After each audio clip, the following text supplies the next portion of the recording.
So, grüß euch wieder bei der Kinimusik. Schön, dass du wieder eingeschaltet hast. Ich bin der Ludwig und heute reagieren wir wieder auf ein Video von mir, das ich eingespielt habe. Analysieren wir die Fälle ein bisschen. Heute habe ich dabei am Freitag schon gekommen vom Dominik Meisnitzer. Bis gleich.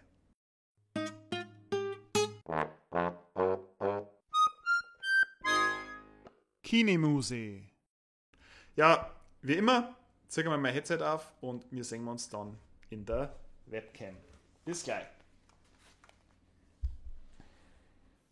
Ja, am Freitag schon gekommen vom Dominik Meisnitzer, ist bekannt aus YouTube eigentlich als Seitenstickel, wo die Wengerbach-Musi für einen alpenländischen Verein Tirol das vorgespielt haben. Könnt ihr euch gerne mal anschauen, durch verlinken. Ist eigentlich somit eher von der Seite her bekannt, liegt aber auf der Zirch recht schön, hört sich ja gut an. Und die Griffschrift, von der ich gelernt habe, die kriegt ihr auch beim Dominik Meisnitzer auf daxen.at. Schauen wir es uns einmal an. Ich sage jetzt einfach mal vorher, heute gehen wir mal ein bisschen auf die Balkführung ein. Ein paar Fälle habe ich schon angesprochen, die ja immer noch blind sind. Jetzt schauen wir einfach mal, wie ein Balk so führt. Hören wir es uns einmal an.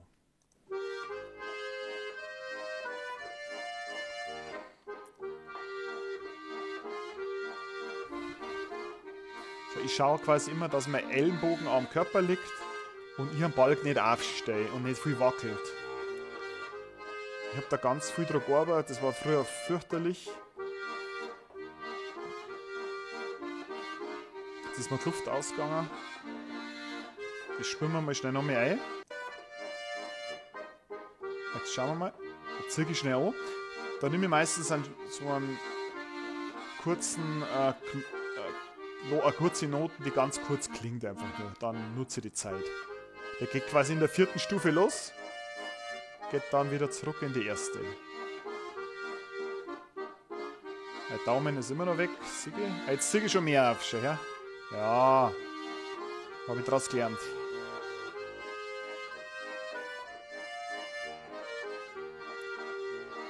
Jetzt klang das Luft. Das darf ich euch erraten, dass einfach mal eure Stücke auch auf Balkführung oder auf Luft optimiert, dass so wenig wie möglich dazwischen reinfahren müsst. Das macht es am Anfang einfach leichter, bis man das Luftholen vom Balk wirklich kann. Da nutze ich jetzt einmal ausnahmsweise bei meiner versetzten Kaiser, übrigens BS Astes, diesen Halbton. Ich habe quasi die 3 Halbtöne habe ich drinnen. Da kommt nochmal.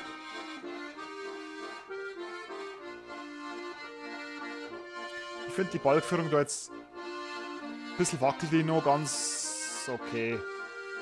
Für meine Ansprüche.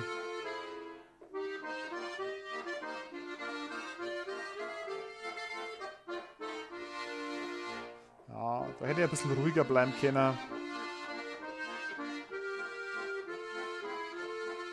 Und immer wieder der Akkord, den darf ich ein wenig kürzer spielen.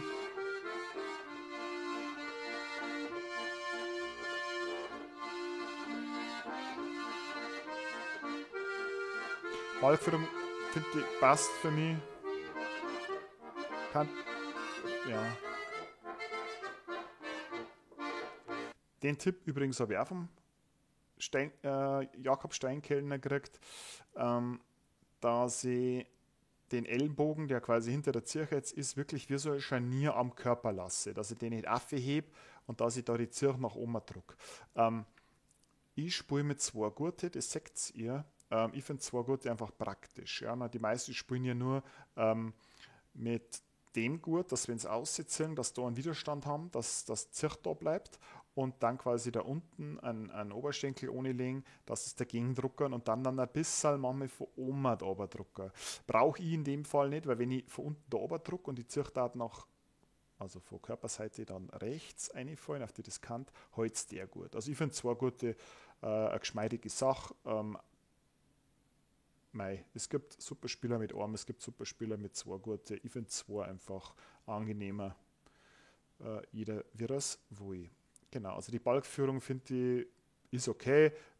Bei mir immer noch der Akkord. Ich darf jetzt das Lied wahrscheinlich langsamer üben und dann schauen, dass ich den Akkord noch schmissiger spiele.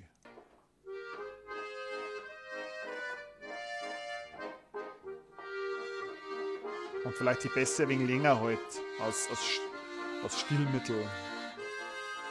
Also habe ich im letzten Video schon erklärt, dass das richtig ist. Ich stelle mir das vor wie so ein Kontrabass, da wo der Bogen vorbeizieht und so richtig schnurrt und dann kommt wieder ein harter Gitarrenschlag dahinter. Ab und an spulen eine, aber tatsächlich nicht gewollt.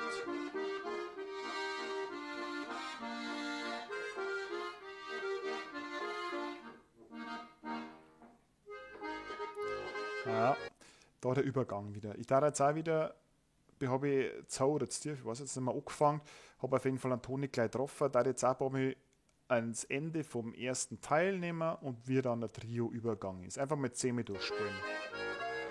Schön langsam.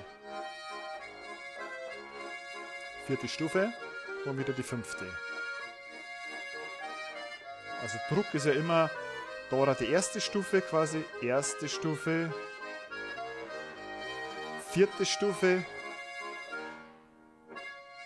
1. wieder, 5.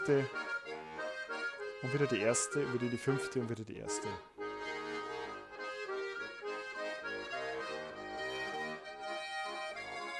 Da bleibt der Finger relativ gut drauf, finde ich. Ja. Obwohl das da reingeht, finde ich nicht schlecht. Also, da jetzt nicht auf Daumen optimieren.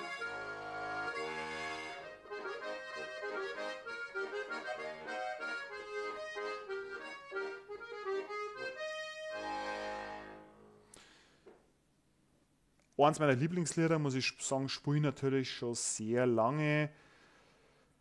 Finde auch, dass er gut gelaufen ist. Jetzt schauen wir mal, was ich für Übungssequenzen da gemacht habe. Ah ja. Ah, genau. Ganz im 3. Teil, ist mir aufgefallen, dass ich springe. Und zwar 4-mal mit 2-3. Ihr wisst, dass ich ein Gegner bin von Springen. Ein sauberer Fingersatz heißt immer Pärchen zusammenlassen oder so wenig Finger wie möglich bewegen. Und das jetzt spiele ich das erste Mal, glaube ich, so wie ich das gehabt habe. Und dann tue ich es umsteigen, nicht auf 2-3, 2-3, 2-3, 2-3, sondern einmal, sehen wir gleich, spielen wir da eine Zeitlupe ab. Also soll es jetzt nicht ausschauen. So nicht. Das habe ich jetzt extra eingespielt, dass man es nochmal sieht. Jetzt habe ich es und jetzt soll ich es umbauen. Jetzt bauen wir es um. Ah, also, sagen wir ein bisschen langsamer machen. Ah, geht schon besser. Ein Pärchen spulen. So hier wieder.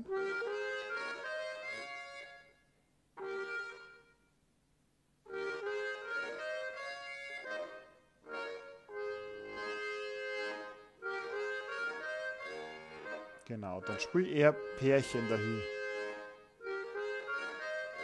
Läuft viel besser. Spielen wir es nochmal gescheit ab, den letzten Teil, dass wir sehen, wie das läuft. Das Pärchen einfach schöner sich anhört. Viel weicher. Und dann geht's. Und wieder. Und jetzt darf ich raten, spielt einfach das Trio jetzt nochmal mit dem schönen Übergang, mit der Pärchenbildung. Ich spiele natürlich Sektion, ja, einen 4-Finger-Satz. Ich habe lange 5 Finger gespielt. 10, 12 Jahre, 5 Finger war nicht meins. Ich sage das deswegen, weil es gibt 5-Fingerspieler, die richtig gut spielen und denen taugt das. Ich spiele halt 4, weil mir das besser taugt. Ich finde, ihr sollt alles ausprobieren, ihr sollt tolerant sein, lasst andere spielen das, was sie wollen. Wenn sie sagen, das ist besser, dann ist es halt besser. Ich kann sagen, mir liegt der 4-Fingersatz einfach viel besser. Ja. Mag auch sein, dass sie damit vielleicht ein bisschen die Lieder besser spielen lassen, die mir gefallen. Wer weiß, aber ich lege sehr viel Wert auf einen guten Fingersatz, das glaube ich seht's. Und ich hoffe, dass von mir ein bisschen was lernen könnt. Wenn euch noch andere Fälle bei mir aufgefallen sind, schreibt es eine, ich bin schmerzbefreit. Ihr könnt es reinschreiben bei mir, was ihr wollt. Wenn ein Kommentar mal bei mir nicht so passt, Dann kriegt ihr entweder eine blöde Antwort oder ich reagiere nicht drauf. Aber schreibt es ein. Ich will nur das Versatz anderen gegenüber, weil Volksmusik was Schönes ist, weil uns das zusammenbringen soll und weil ich eigentlich das fördern will, dass die Zirch wieder mehr oder noch mehr gespielt wird. Ja. Wenn euch das gefallen hat, kommentiert das Ganze, lasst ein Abonnement da, dass die nächsten Videos auch wieder seht. Darf mich freuen, wenn wir uns wiedersehen und jetzt wünsche ich euch viel Spaß beim Spielen. Bis zum nächsten Mal. Servus.